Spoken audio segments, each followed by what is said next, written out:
guys, welcome to the New Look Sports Note for Thursday, February 23rd. You know them unless you live in their market, you hate them, and they're on the verge of having one of the most historic seasons any of us have ever seen. The Boston Bruins come into tonight's game 43-8-5, and they will be playing one of the top teams in the Western Conference, the ever so shocking Seattle Kraken, at 10:30 p.m. Eastern Time. The Bruins right now are the class of the NHL, even though Carolina's playing a lot better as of late. The Bruins right now have an NHL best 37 regulation wins. They've won. They're 2-3 in the shootout, but they've won four in a row. They are 13 points ahead of their rivals, the Toronto Maple Leafs, atop the Atlantic Division. They are 7 points clear of the Carolina Hurricanes for the best overall record in the league. And Carolina's also won four in a row. Carolina's 9-1 in their last 10. The Bruins are only 6-3-1. And with Toronto making that massive trade over the weekend for Ryan O'Reilly from the St. Louis Blues, and then going out and beating the Buffalo Sabres in Buffalo the other night, where they jumped out to a 5-0 lead. Toronto's actually going to start creeping up on Carolina. Nobody right now, I think, in that division is going to catch the Bruins, and that includes the Tampa Bay Lightning, who have been in the Stanley Cup Finals each of the last 3 years. But Boston right now, their goal differential is a plus 92. They've scored 210. They've given up only 118. That plus 92 is so amazing considering only three other teams in the entire NHL, the Leafs, the Hurricanes, and the New Jersey Devils, have eclipsed plus 40. Most other teams, or most of the other teams that are considered elite or contenders, are in the 30s. In the Western Conference, the best differential are the Dallas Stars, and they're plus 36, and the Stars have lost five in a row as they seesaw with the Jets for the top overall spot in the Central Division. And both teams are right now within 2 points of Vegas for the best overall record in the West, which would be home ice advantage throughout the Western Conference playoffs. And then today, with the trade deadline a week from tomorrow on March 3rd, the Capitals went out and picked up the Bruins flipped a 2023 first round, a 2025 second round, a 2024 third round, and forward Craig Smith to Boston in exchange for Dmitry Orlov and Garnet Hathaway. And Orlov is really going to bolster the Bruins' already stacked defensive line. Hathaway could end up being a third or a fourth line center. This trade just came down within the last hour. Boston, I wouldn't be the least bit surprised if this was the only move that they ended up making, as good a position as they're in. It's not a massive move. It's not the Blues unloading Tarasenko and Ryan O'Reilly within 48 hours of each other. And then also the rumor of them dumping Colton Parayko. This isn't, some of the moves that Ottawa made in the last day or two. This is just something to kind of shore up and add a little bit of depth over the stretch drive, where most teams have between 20 and 25 games left on their. 25 and 30 games left on their schedule. The Bruins right now are sitting at about 26. Going down the stretch here. They've got the best goaltender in the league. Linus Ullmark, right now his name is all but penciled in or engraved in on the Vezina Trophy. Ullmark, as a cast-off from the Buffalo Sabres, putting up one of the biggest years that we've seen in a long, long time out of a goaltender. The idea that when Ullmark was drafted by the Sabres, he was supposed to be the future of the franchise, and then the Sabres only signed him to a one-year deal. He walks, he signs a 4-year, $24 million contract with the Bruins after the 2020-2021 season, and then ends up putting up incredible numbers.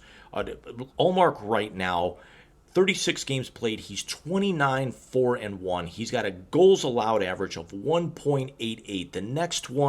The next closest is Philip Gustafson with the Wild, who's at like 2.16 or something like that. Allmark has his save percentage 937 is tops in the league. His time on ice, he's logged over 2,100 minutes. And the other aspect is that if Allmark gets a rest, Jeremy Swayman is 13 4 and 4 with a 2.21 and a 918 save percentage. So look the hell out as well. Allmark is he's 7 of 9 on saves in the shootout, but that's not going to make a difference once we get to the playoffs here.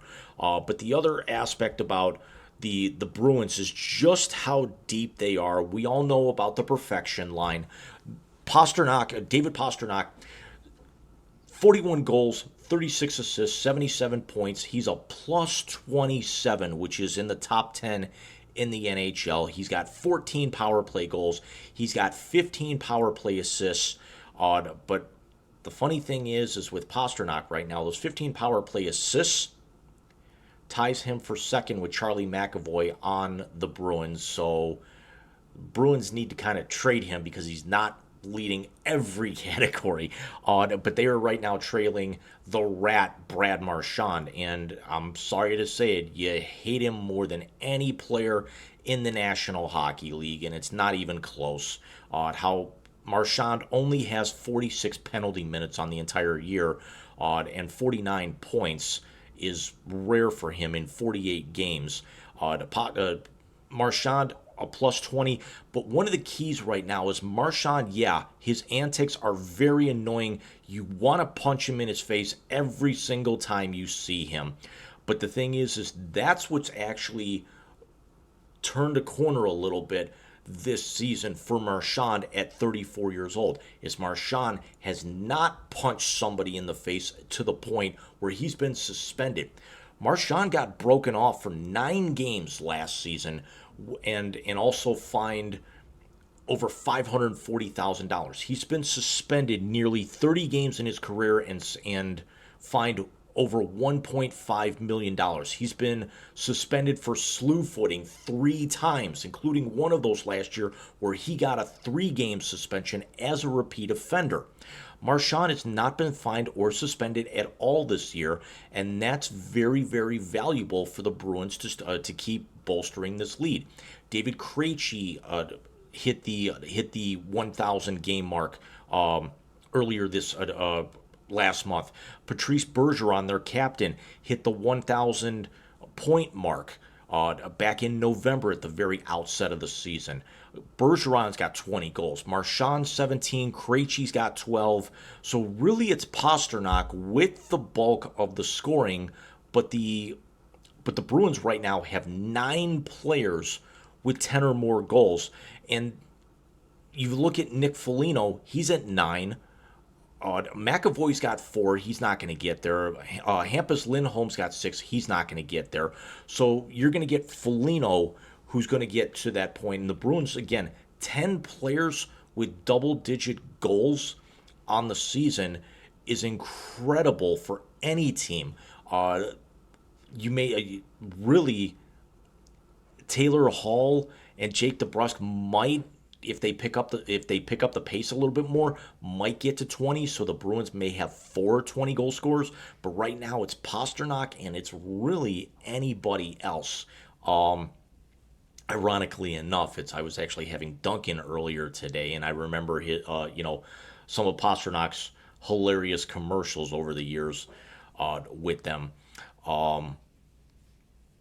Especially the one about knitting a sweater for his cold brew in the penalty box. But Pastrnak, Krejci, Bergeron, McAvoy, such likable guys, and yet Brad Marchand, and quite honestly, I'm not going to have a nice thing to really say about Taylor Hall after signing with Buffalo for 1 year and then failing to produce really anything, and then getting shipped out after 37 games in the 2020-21 season, which good on the Sabres for grabbing a couple of draft picks and also ended up grabbing Anders Bjork out of that deal from the Bruins. But the great dichotomy about the Bruins right now is Pasternak, homegrown guy, Marchand, homegrown guy, Bergeron played his entire career there, McAvoy, Jake DeBrusk, Charlie Coyle, and then you actually go out and you don't get the big sexy name free agent like a Krejci, like a Taylor Hall, like a Foligno, like like a Linus Ullmark.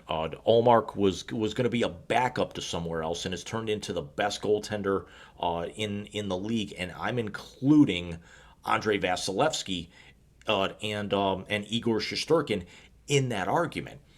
Do you think that the Bruins can run down the all-time record held by the 95-96 Detroit Red Wings?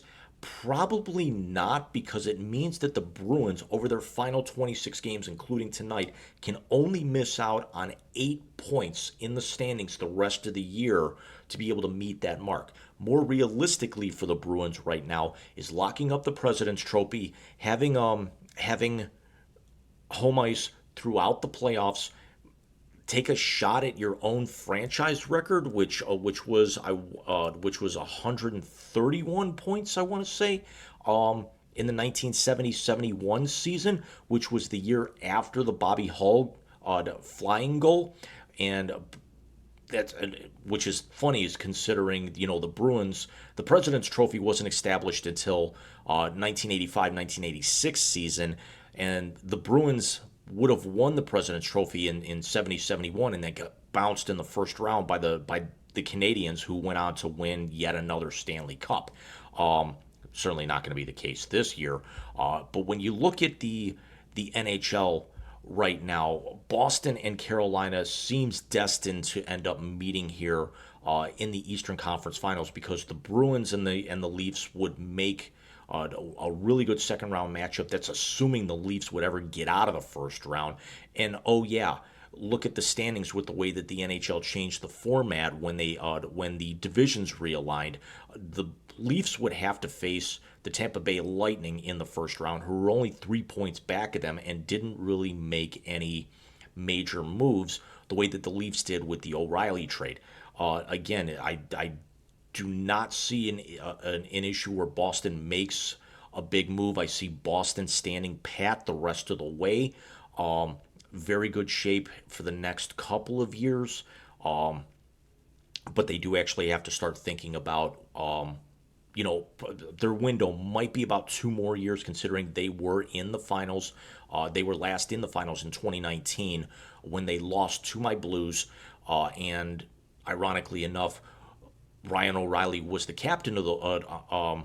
Ryan O'Reilly was the Conn Smythe winner that year, and now, after being named captain of the Blues, gets flipped to the Maple Leafs and is now going to end up, fighting back and forth with Boston again. So, and I know the Bruins and Leafs have at least one, if not 2 more games against each other left on their schedule. So let me know what you guys think down in the comment box below. Do you think the Bruins match that Red Wing record?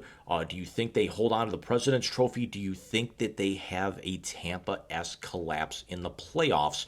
Because the last time a President's Trophy won the Stanley Cup were the 2012-2013 Chicago Blackhawks. It's not happened since.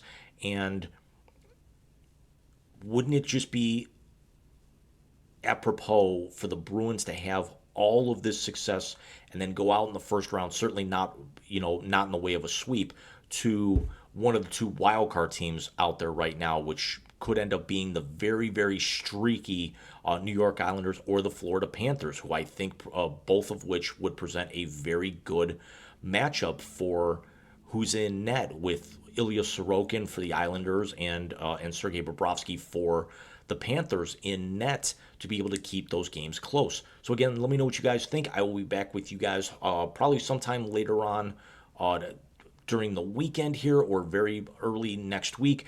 I am waiting on confirmation. I have talked to Mike Martinez, my partner on the Wise Guys Sports Show.